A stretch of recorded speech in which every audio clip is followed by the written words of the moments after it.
The IT Crowd is the funniest TV show ever.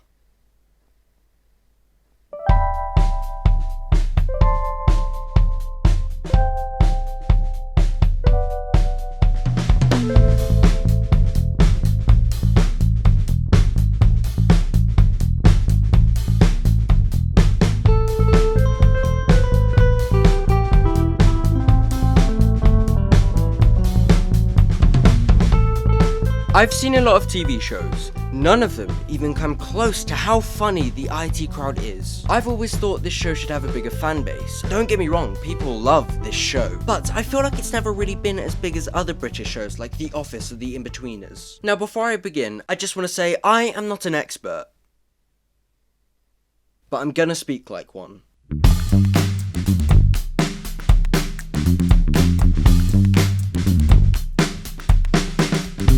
The show aired on the British Channel 4, premiering on the 3rd of February 2006. It ran for 4 seasons, being produced by a company called Talkback Thames, and distributed by Fremantle Media. The show ended up finishing on the 30th of July 2010. Now, a 5th season was actually commissioned, however not produced, and so in 2013 an extended special was then aired to give the show a finale. The programme did win some awards, mostly for when it ended. But it should have won more! Because the talent behind the show was amazing. It was this man, Graham Lynham, who created the show. He directed each episode throughout the IT Crowd's runtime. He's also the reason that I felt the show was so consistent from the first episode to the last. The main cast of the show consisted of Richard Iode, I think, Catherine Parkinson and Chris O'Dowd, who play Moss, Jen and Roy. Other cast members consisted of Matt Berry, who played Douglas, Chris Morris, who played Denham, and finally Noel Fielding, who played a vampire. Okay, let me back up. The television programme is based in mid-London at a large office building, with our characters based in the basement. We open with Moss and Roy, who are standard nerds, and Jen, who has just applied for a job at Renham Industries, the company at which our lovable misfits work. Now, it soon becomes obvious that Jen has exaggerated her resume. I'm going to put you in IT, because you said on your CV you have a lot of experience with computers. I did say that on my CV, yes. This is the stimulus that puts our first plot into motion. The rest of the episode is filled with mayhem. But by the end of the episode, our characters form a bond. The structure of the show follows the typical sitcom formula, where a group of closely intertwined people find themselves, episode by episode, in complicated or strange scenarios. These scenarios are always a bit exaggerated or over the top, but most of all, they're funny. Now, another typicality that the IT Crowd conforms to is its use of seemingly regular character stereotypes. It's not hard to see, that's a geek, that's a nerd. This is of course intentional, and it's not lazy or bad character writing. It can be broken down and attributed to something called Medhurst's theory on stereotypical shorthand communication. That's really hard to say all at once. It's the idea that stereotypes are used to communicate any given character to the audience quickly, so we can see what they represent and what their role is in the story. It's generally accepted that most characters in sitcoms are based around stereotypes because they're just funny. To be perfectly honest, the characters in the show are pretty one-dimensional, but they don't need to be any more than that. Each episode of this show is pure comedy, and because of this, the show never really feels the need to pack its episodes with needless character development. We never really get meaningful moments, and whenever we think we are, the show just throws it back in our face. Thanks, Roy. I just missed it. You know, I don't think I've ever even seen another show where they don't at least pretend that the characters have changed or evolved in some way. Every episode of the show starts in the same way, and every episode is never really affected by the last. The characters end the series as the same people as when they started, because honestly, that's the way we love them. Okay, that was a lot, but if you haven't seen the IT Crowd before, that's everything you need to know. But now we've looked at how the show conforms to the sitcom genre, let's have a look at how it subverts it.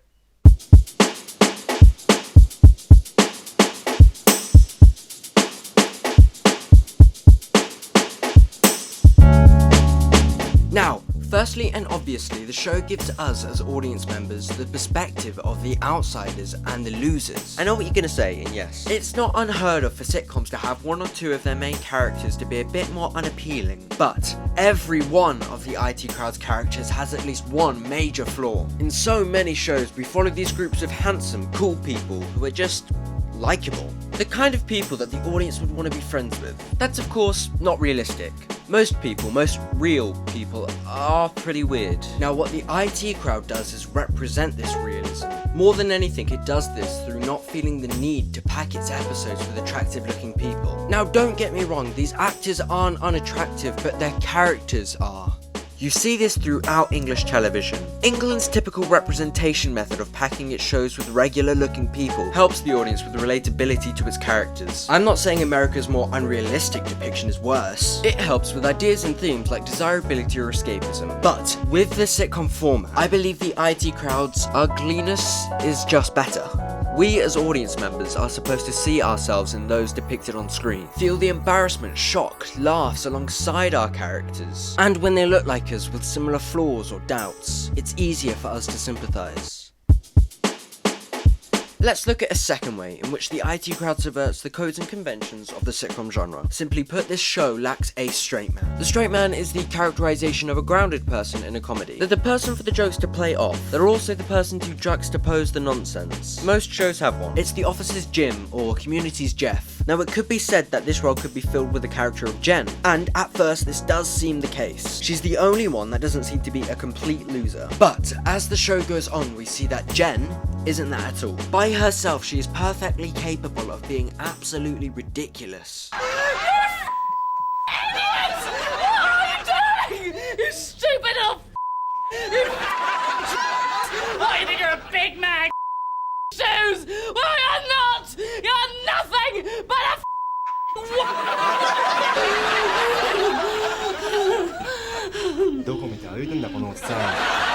The character of Jen, at her core, couldn't be further from normal. This lack of a grounded character benefits the show through how it lets the weirdness of the IT crowd fly away with itself. In Tokyo, 2 games designers went on the rampage in a shopping centre and frightened a dog. It means that every character's attempt to make things better just makes things much worse, and that gives the show just so much comedic potential.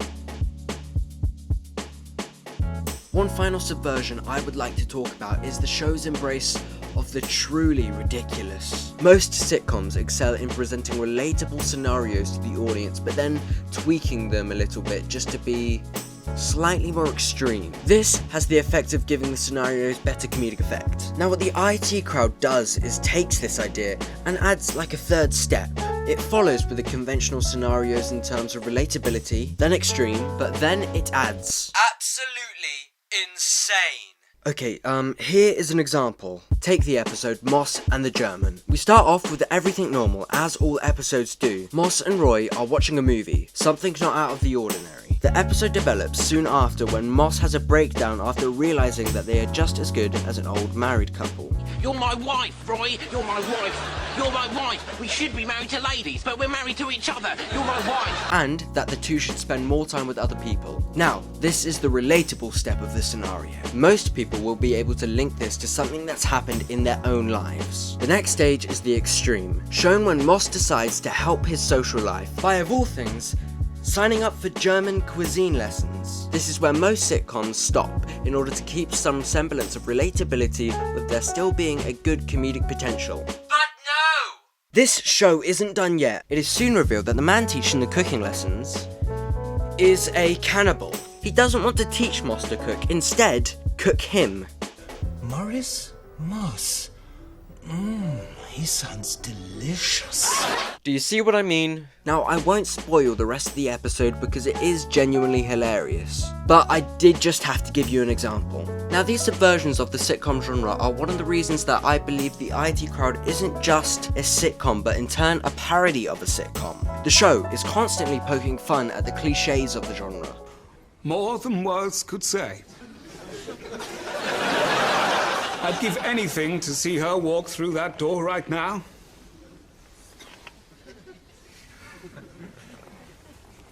Hey, what are you taking your clothes off? There's no way anyone's walking through that door. Hello, Douglas. Victoria! But I thought you were dead! And through this achieves self-awareness and gains the ability to involve more exaggerated and ridiculous plots that are just funny.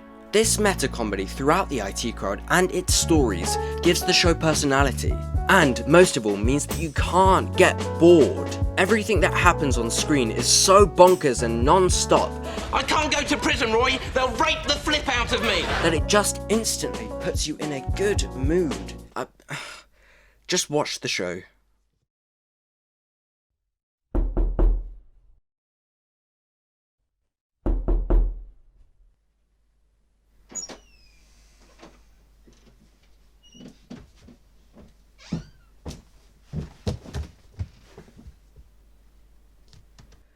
Okay, so let's talk about something else.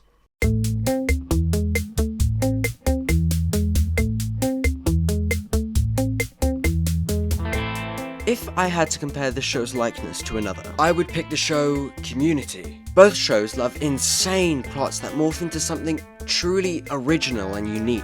Let me give you some examples. We get an episode where Moss joins an undercover crime syndicate, but it's all based around the TV show Countdown. They do a Fight Club bit and everything. First rule of Street Countdown is that you really must try and tell as many people as possible about it.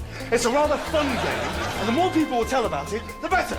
Now, a plot like that, just as crazy, can be seen in Community. Like this episode, where a zombie apocalypse breaks out at a Halloween party because of bad taco meat. Holy crap, Leonard's a zombie! Community can be just as weird and wacky. Both shows have fun with what they're given, and they're so unpredictable, because each episode has nothing to do with the last. The episodes constantly have life, never falling into a pattern that leaves the show drab or predictable. However, I'm sad to say that Community eventually dropped massively in quality. Look, whilst I'm on the subject of Joel Hale, who is this guy, I'm sorry, but I need to talk about the American IT Crowd remake. Yeah, they did one of those. Something is wrong with America. It's almost like they're the equivalent of that one kid in the playground that takes all the toys for themselves. They can't let us have anything nice. It's almost like they realise that we speak the same language, and so everything that we've already made must be made better with more America. Yes, sometimes American versions of TV shows are very good. Sometimes. I love The Office just as much as the next guy. The shows can come up with some new and original ideas that develop well alongside the original concepts that they adapt from England's TV shows effectively. The American style of comedy can be hilarious. And if I had a gun with 2 bullets and I was in a room with Hitler, Bin Laden, and Toby, I would shoot Toby twice. But the sad truth is that more often than not, when America tries to reboot an English TV show, it just goes horribly. My dad brought me new pants. As I've been telling you, the IT Crowd is both a good show and English. So, guess what happened? The American IT Crowd was put into production around 2007 by Fremantle Media for Universal Media Studios. This man named Steve Teo produced. Lynham, who produced the English version, is also weirdly credited as executive producer, but since he said he wasn't involved. It was very quickly cancelled after the pilot episode was made. It was terrible. Like really, really bad. The only reason anyone actually has a chance to see it is because it was leaked in 2012. It was pretty much a shot-for-shot remake of the English version's pilot. Except, I don't know, it was just so unfunny. None of the jokes landed, but they were the same jokes. Since managing to find a copy and watch it, I've been trying to pick apart and find out why it's so bad. On my many rewatches, I've been noticing that there's a lot of pauses, as if the actors were told to slow down because the audience wasn't intelligent enough to get it right away. Take this joke. Okay, take care. Okay, bye. So, hello. What can I do for you? Hello. I was just wondering, do you want me to connect up your phone? No. It's working. I was just talking to Denham there. But how? What do you mind? Okay, no, you take care.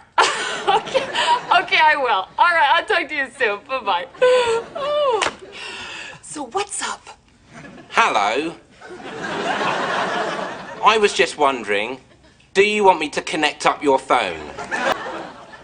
No, it's working. I was just, talking to Denham there. But how?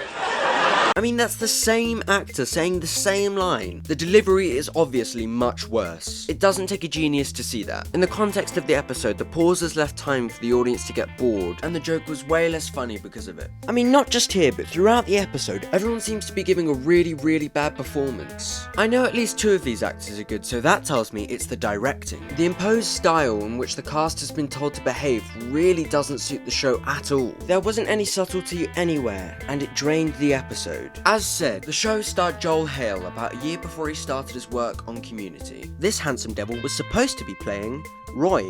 Do you see what I meant about America's infatuation with making everyone hot for no reason? This man is not a geek.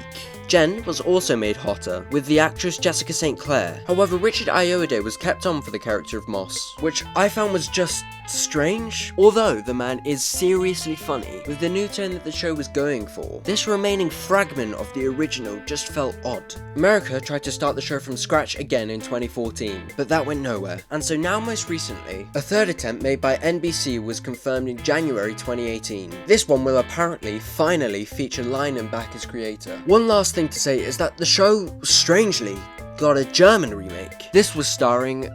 I'm not even gonna try. It was gonna be called... Okay, no, let me have a go. Okay, I got this. Das Item, die Jogs mit dem Moss. I have no idea if I said that right. That meant the I-Team, the boys with the mouse. A couple episodes were aired, but as you can guess, everyone hated it.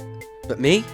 Well, I have no idea, I don't speak German. So what does this tell us? That the English version is so good that the world will try 4 times to get a reboot up and running. The original really is that good. Please, watch, I will beg, I will get down right here. And you can't see it, but I'm getting down. Please, I'm on my knees. I'm genuinely, please, watch the show.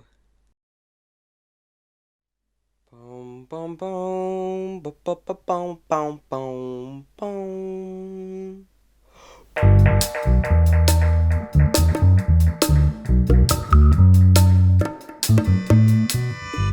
I keep saying this show is amazing. Let's talk about why. As I've already said, it has personality. Each area of the program is seemingly flawless. You got some moments of really fun editing.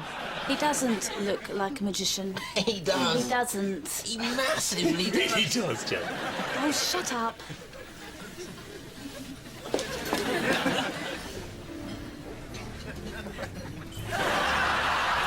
Great directing shown in the timing of the jokes. Oh, you've changed. You're not the same man I liked when I came into the party. We've all changed, Margaret. We all have. Even the music is on point.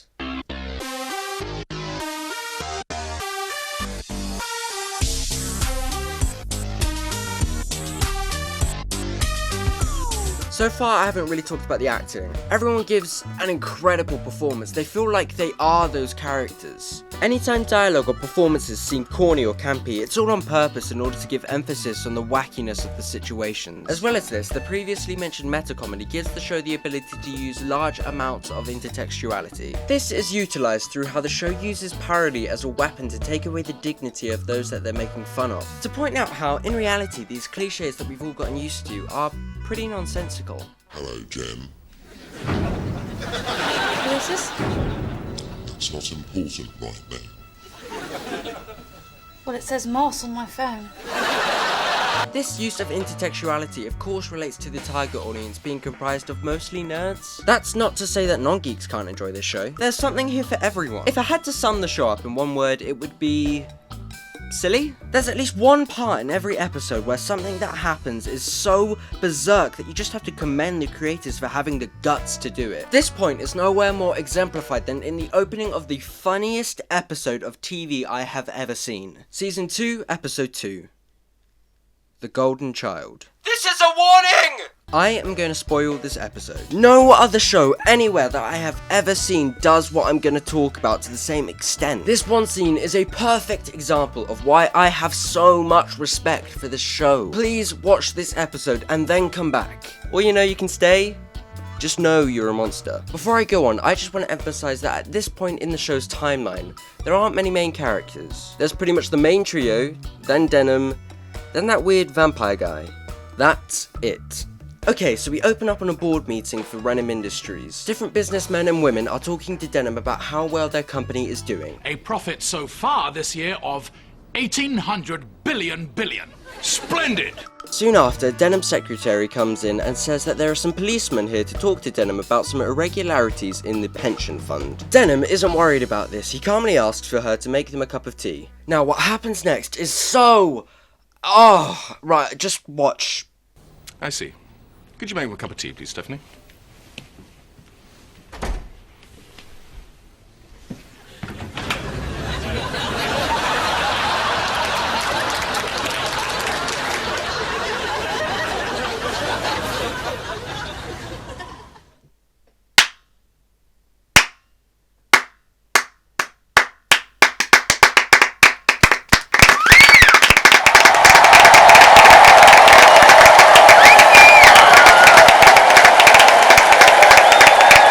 Again, I won't spoil the rest of the episode just in case you still haven't seen it. But if you watch one episode, please make it this one. I have never come across another show that has killed one of its most important characters without a care like that. At least Game of Thrones gives you like a 10-second warning. Seriously, they are so nonchalant about that.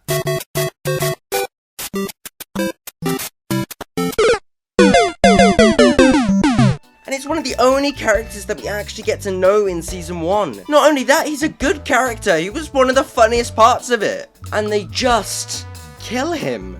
Right, let's get back on topic. Another reason that this show has my respect is through the restraint of the creators, specifically in how many episodes they ended up making. Too often you see shows, most of all sitcoms, unable to just stop. Companies come up with season after season until shows somewhere along the line lose themselves. Then viewers are left with a husk of what they once loved. Community, The Office, How I Met Your Mother, Friends, as well as other shows from different genres like The Walking Dead and Lost, all noticeably deteriorated by the end of their lives. And it's just sad to see how the mighty fall. Now compare this to the IT crowd. Every single episode is amazing. Plots and side plots interweave seemingly with every offhanded remark or smaller joke coming back with deeper meaning later in the episodes. Anyway, it's a date, I'm sure it is. Why else would he ask me out? Well, don't take this the wrong way, but could he have thought you were a man? I thought I could make it work between us because you looked a bit like a man. You as a viewer are never left bored because there's always a joke on screen. You just have to look hard enough. These qualities are reflected throughout the IT crowd's runtime. It is so efficient and regular with its entertainment, and honestly, it's so hard to decide which episode would be better than another. Whenever you think of a good moment in one episode, it ties directly to a great moment in the next. It doesn't drop the ball once. I think one of the main reasons that the show sustains its level of quality is because there's only 4 seasons, and on top of that, each season only really has 6 episodes. What this meant is that they could spend longer on each episode. This is shown nowhere more than in the quality of the writing. Each episode is so detached from the last, completely separate plots that never really feel familiar. To sum it up, the show has my respect most of all for how it allowed itself to die. Something that very few shows are given the luxury to do.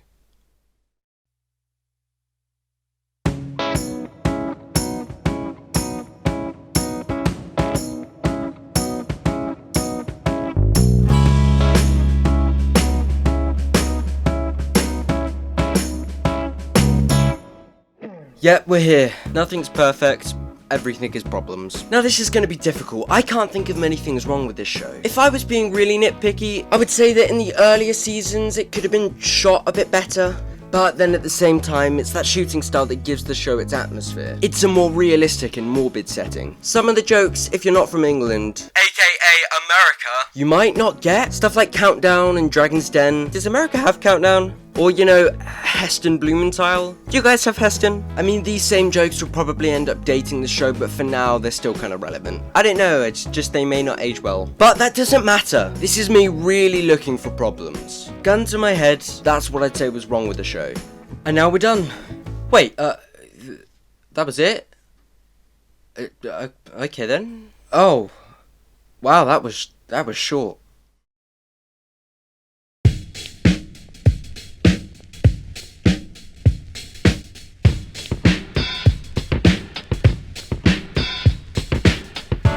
Okay, right.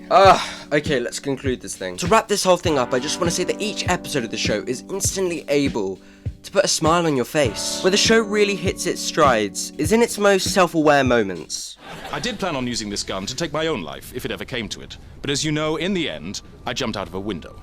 Where it can be honest with the audience on what's happening on screen. Scenes are filled, and I mean filled, with joke after joke, and each one is absolutely hysterical. Unlike most comedies, the audience isn't forced to sit through 5 meh jokes in order to get to just one good one. There's no filler, really. Every second of the show is put to use. I did say earlier, and it is definitely a parody of the sitcom genre, which most of all means that the show can have fun with conforming to those cliches ironically as well as legitimately, using and manipulating them to have the best possible effect. The show is at its best when it just lets its characters go, and their inner chaos runs free. Okay, so I'd like to leave you guys with the top 5 list of my favourite episodes. Please don't make a big deal out of this. I'm not Watch Mojo. Number 5, Calamity Jen. Number 4, Aunt Irma Visits. Number 3, Moss and the German. Number 2, The Work Outing. Number 1, Return of the Golden Child. But listen, at one point I wanted to put almost every other episode from this show onto this list. It was nearly impossible to narrow it down. And all I can do is leave you with this one piece of advice. One beg. Please, watch this show. Humour me. One episode.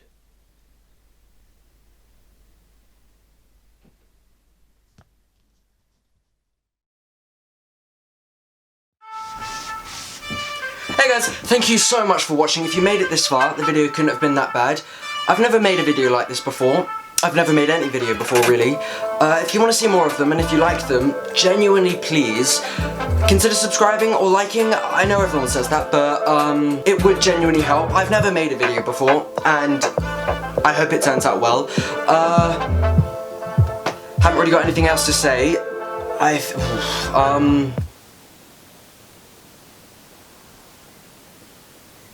I hope my face matches my voice.